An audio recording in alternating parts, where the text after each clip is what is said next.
Hey guys, it's Kim from KD Fitness. Welcome back to another video. Today is another educational video on how certain food groups will not be the best option for you, depending on what your goals are, what your calorie intake will allow you to hit those body composition goals as well, but how some food group options are just not smart. You're shooting yourself in the foot, and some of them are just self-sabotaging, to be honest, and you have no one else to blame but yourself. So whenever I work with any new client and we start putting together a plan, okay, what foods do you like? What foods don't you like? What foods can you see yourself eating most days, and be the foundation of what foods you eat long-term, 7 days a week.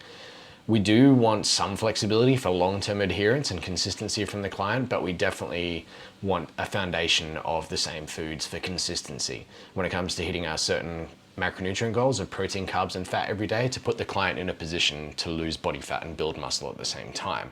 And some food groups are just not good options to do that. We also want the client to feel full and satiated most of the time. So certain foods are absolutely going to do that, and certain foods are absolutely not going to do that. And we want some foods for the client they enjoy, some foods they know that are great for performance and recovery and overall health, and then some foods that also are going to help them with the psychological aspect of dieting. We never want them to hate the process, and understand that there is some flexibility in there. All right, so let's say we have a male or a female client that's in a conservative calorie deficit trying to lose body fat. Okay, we don't want to have a massive deficit, say anything over 1,000, but lower than maintenance intake, because they absolutely will lose lean body mass. They're going to be lethargic, low energy, training performance will not be good, amongst a host of other side effects that come from just slashing your intake, and not a smart idea. So first thing we're going to go with, white chocolate macadamia jumbo cookie, 1 pack. Not sure if that looks like a big cookie or not in perspective. It's about the size of, I'm going to say, 3 Subway cookies. It's quite big. All right, so where this is an absolutely horrible decision lies in its calorie density. These would be pretty accurate. I don't know about 100% accurate, but that would be pretty close. So per cookie, we're looking at about 750 calories, 2,700 kilojoules. We're looking at 6.7 protein, 28.3 grams of fat per cookie, 88.9 grams of carbs. Put it there. No, you can't see. I'll put the macros up in this video. So why is this not a smart decision? It's incredibly calorie dense for the amount of food that you're eating. So it's not much volume. It's not going to fill you up and satiate you. And for a male or a female trying to monitor their intake and their calories that they're consuming, it's just not a smart option. Way too many calories for the small amount of volume. You're not going to be full. You're going to be wanting to eat again quite soon. To put in perspective as well, that's more than a McDonald's Big Mac. On MyFitnessPal or any other food tracking app that you're using, if you were going to look for a Big Mac from McDonald's, you're probably going to get around, on average, let's say 500 to 550 calories for one of those. This is 750 for 1 cookie. So again, calorie density, not going to fill you up, not a smart option. If, however, your goals are to gain weight and you need to be in quite an aggressive surplus and you're okay with gaining a bit of fat, not the worst option. You could absolutely do better, but yeah, just putting it in perspective and putting context to it. Flip the switch. What would be a good option to fill you up and help you not go over your calories and macronutrient intake? We're looking at things like potato as a carbohydrate is a great source of energy. It will fill you up because of the volume that you can get away with eating. The Spud Light options, or any white option or any sweet potato option, are great.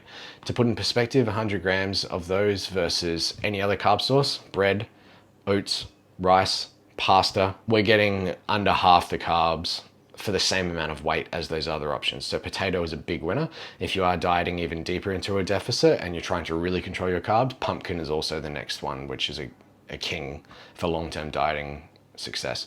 You can flavor it with all the herbs and spices that you would like, and of course it goes well with a lean source of protein and vegetables. What we're looking for is things that we can consume a lot of volume on. So again, lean sources of meat, a lean chicken breast or thigh, any white fish, most types of tuna, lean beef, just make sure you check the fat on whether it's mince or what type of steak. Lean pork, lean turkey, just again, check the fat intake of all your lean proteins. Horrible options again are calorie dense options such as fat. Loading up in any of your cooking with butter, oil, cream, high fat mayonnaise, high-fat cheese. There are some leaner options, but yeah, high-fat cheeses. Again, putting it in context, when it comes to calorie density in certain foods, when you're trying to watch that and keep it to a certain amount that keeps you in a deficit, this stuff matters. Other food options that are not the smartest decision while sitting there at home or at work would be any sort of nut, very calorie dense for the amount of volume that you can eat. You could sit there and consume your daily fat intake in one sitting, absolutely.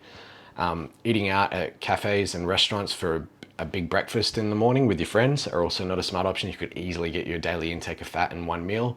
2 eggs, your sourdough is saturated with butter, you got bacon there, half an avocado and a hash brown, and some of them have chorizo or sausages. You're absolutely going to get your daily fat intake in one meal. So again, choosing better options are absolutely going to help you. I'm not singling out or saying that any of these food options are quote unquote unhealthy, because that's not what I want to focus on. It's just that when it comes to monitoring our intake and our macro intake, we have some foods that are better options to put us in a good position to lose body fat and body recomposition long term. Hope this helps, guys. Every client that I work with, we put together a meal plan to put them in a position to succeed. Comment below or just check out my website and I'm happy to have a chat to you to help you achieve your body recomposition goals long term.